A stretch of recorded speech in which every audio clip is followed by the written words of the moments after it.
नमस्कार दोस्तों, मैं डॉक्टर विपिन झा इंग्लैंड से बोल रहा हूँ।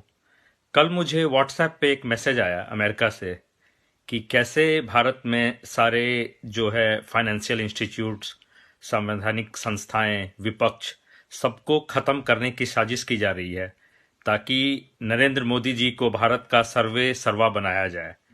तो मुझे एक बात याद आ गई कि 2012-13 में जब मोदी जी को प्रधानमंत्री जो है कैंडिडेट बीजेपी ने बनाया था, तो वो क्यों बनाया था। तो एक बड़े ही बीजेपी के जानकार ने बताया कि नरेंद्र मोदी जी ने उस समय बीजेपी को धमकी दी थी कि मेरे पास 30 लाख कार्यकर्ताओं का समर्थन है और जितने भी बड़े बड़े व्यवसायी हैं वो मेरे ऊपर ही पैसा लगाएंगे और बीजेपी को वो चंदा नहीं देंगे अगर मैं प्रधानमंत्री कैंडिडेट नहीं बना। तो उन्होंने बीजेपी को तोड़ने की जो है धमकी दी थी। तो उसकी वजह से लाल कृष्ण आडवाणी, अरुण जेटली जी और कई बड़े नेता जो थे उनको मानना पड़ा कि इनको जो है प्रधानमंत्री उम्मीदवार बनाया जाए, क्योंकि अगर वो नहीं बनाते तो बीजेपी टूट जाती। और वैसे ही बीजेपी जो है सालों से छटपटा रही थी कि कैसे सत्ता में आया जाए। तो वो अन्ना आंदोलन जो एक प्रायोजित था कि कांग्रेस सरकार को बदनाम करने की, उसके बाद जो है जो व्यवसायी जो घराना थे वो मोदी जी के ऊपर इसलिए पैसा लगाना चाहते थे क्योंकि उन्हें पता था कि इनके माध्यम से फिर हम अपना मकसद पूरा कर सकते हैं। और आपने देखा होगा कि 5 साल में मोदी जी ने कितने देशों की यात्रा की थी। तो उसका कारण ये था कि जो भी व्यवसायियों ने जो 2000-3000 करोड़ इनके इलेक्शन कैंपेन में लगाया, तो उससे कहीं ज्यादा उन्होंने वसूल लिया।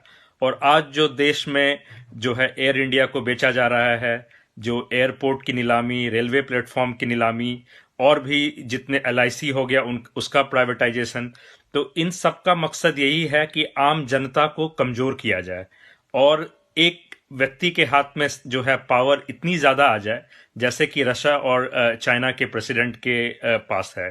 तो इसीलिए हर राज्यों में सरकारों को गिराने की कोशिश की जा रही है ताकि हर जगह बीजेपी जो है सरकार बनाए और राज्यसभा में अपनी बहुमत ले ले। तो इस साजिश को समझना जरूरी है।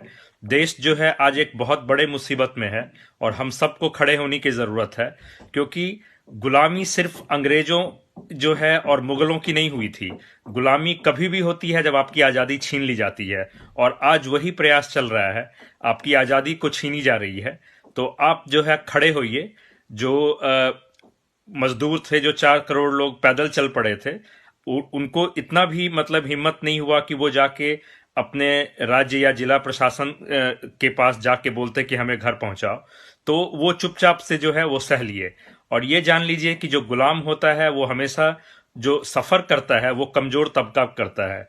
जो जो संपन्न लोग होता है, वो चाहे अंग्रेज थे चाहे मुगल, वो ना कभी गुलाम हुए थे ना आगे कभी गुलाम होंगे। तो और मैं आपको इसलिए ये बात बोल रहा हूं क्योंकि ये मुझे व्यक्तिगत रूप से प्रभावित नहीं करेगा, लेकिन देश के आम जनता को प्रभावित करेगा। तो इसलिए मैं आपसे बड़ी ही विनम्रता के साथ कहता हूं कि उठिए, खड़े होइए। इन मीडिया और ये जो बीजेपी आईटी सेल और ये जो पाले हुए भक्त हैं जो सोशल मीडिया पे गाली गलौज करते हैं, सबके खिलाफ जो है खड़े होइए और इन सबको सबक सिखाना है। इन सबको सत्ता से दूर जो है हमें भेजना है। बस इतना ही मैसेज था। जय हिंद।